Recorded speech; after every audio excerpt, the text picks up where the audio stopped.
Rhode Island, we have our fair share of multifamily homes. I mean, from the Industrial Revolution, we had a ton of factories pop up around here, which has afforded us all of these wonderful multifamily investment properties for people. But when you're going to sell and you have a problem child of a tenant, and the buyer says that floor or that unit has to be vacant, what do we do now? They're not leaving. They're not going. What do we do?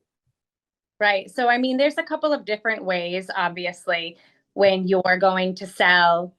If you have tenants in place, of course, we think it's easier for the seller to remove those tenants before you even list the property. So there's a couple of different ways to go about it.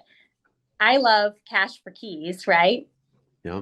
So if you are the seller, I would always go and see if you can get them out nicely. Hey, this needs to be, I'm selling, we're going to vacate. I want to give you some cash to help you on your way.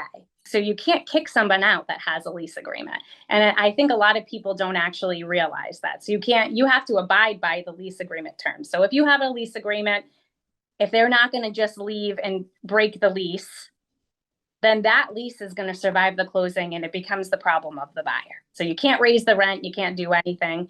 And I think that's a really important one because a lot of buyers come in thinking, oh yeah, no problem, they're great tenants. As soon as I'm going to raise the rents. And we know that mortgage payments aren't, cheap right now. Everything is high. So they're trying to make their mortgage payment, make a little profit, and they won't be able to do that.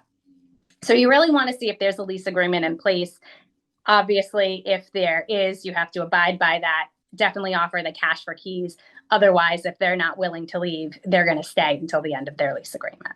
So assuming just a normal month-to-month tenant, the seller can give them the notice to terminate tenancy. And of course, there's rules on that too. This is what you have to do before you even can start an eviction. And you have to do it right or else it doesn't count and you have to start all over. So if you're month to month, you need a 30-day notice to vacate. It can't be a text message. It can't be verbal. And you have to make sure that on the notice that there's a date that they actually have to leave. And what a lot of people don't realize is that date has to be the day they actually make the regular monthly payment. So if you pay on the 1st, it has to say, we're in November now. Now would be too late. Now the earliest you would be able to get them out would be January. Let's say somebody is not moving out. They're not paying. They're just, I'm going to squat. How long, give us an idea here. How long is a normal set of circumstances before the court can say, get out? Or how long does it normally take? What's the best? What's the worst case scenario? Right. So it really depends on the actual scenario. But let's say you gave them that 30-day notice to vacate. January 1 comes and January 2 comes and they didn't leave. They're like, I'm not paying rent. I'm not doing anything. Well, if you delivered the proper notice, then you could move forward to an eviction. Yep. Would file the complaint with the court. They would offer the summons. They would have 20 days to answer. They show up in court. Usually it's about, I'd say within that month, about a month, when you get a court date, you go to court.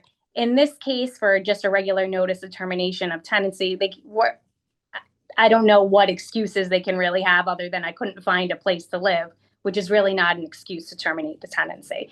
So in that case, the judge would really say, okay, can you step outside, work together, try to figure out how long they need and come up with an agreement. They always want you to come up with the agreement. So usually then a landlord would say, hey, I'll give you another week, be out by this time. It's called a stipulation. You would write it out, go back in. The judge would say, okay, you both agreed on this. They have until January 15th to leave. If they don't leave, that's when, the constable can come in. You can order them to be removed in that sense. So it can take a couple of months. It can take more depending on why you're trying to get them out too.